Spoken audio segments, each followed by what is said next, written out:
Good morning, I am Luca Vassio, and today I will briefly present myself and my research for the PhD Students Award 2017.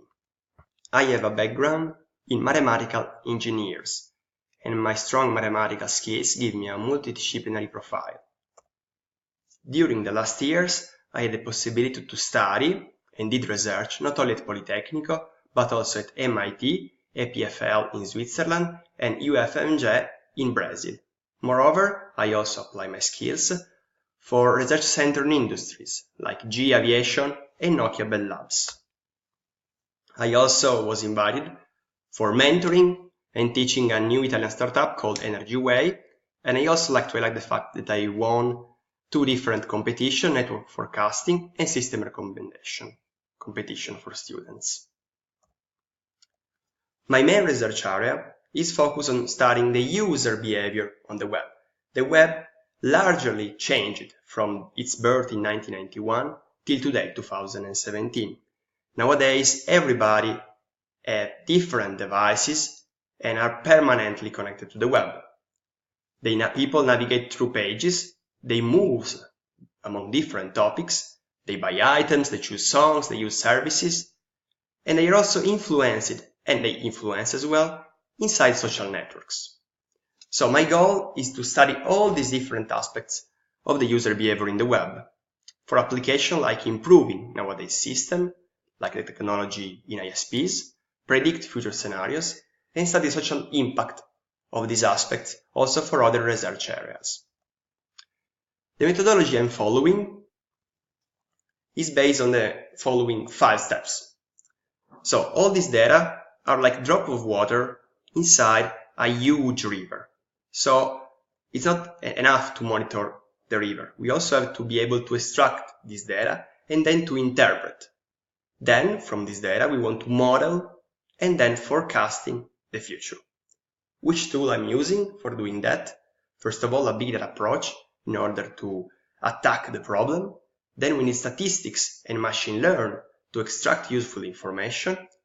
Then I use analytical modeling, and finally also optimization, both analytical and numerical.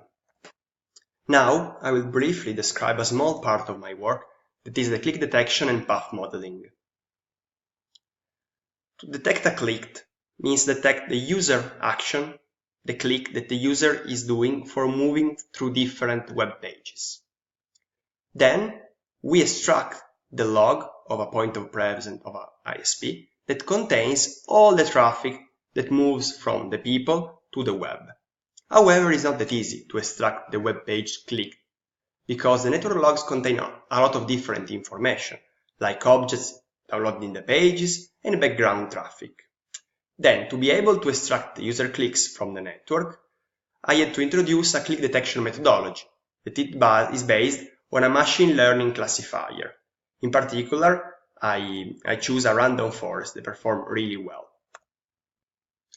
Then, with this huge amount of clicks that represent the paths of the user in the web, we'd like to simplify them and to model them.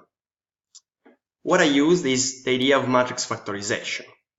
Then we have a tensor that describes the data accurately with the minimum number of parameters, and each tensor is nothing but an ensemble of matrices where each matrix describes the probability of moving from one domain to the other, and each matrix is represents a different topic.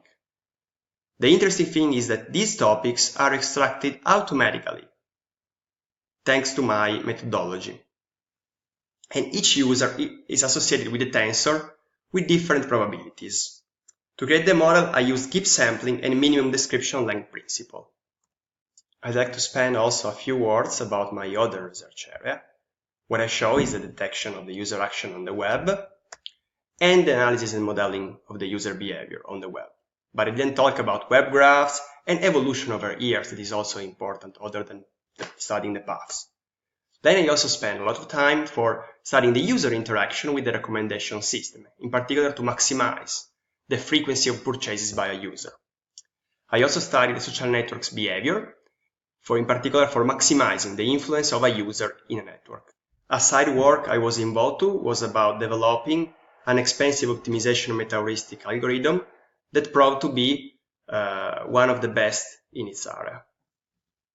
In conclusion, we see how it's really important to do both analysis and modeling when we want to study the behavior on the web, in order to improve our nowadays systems and also to predict future scenarios.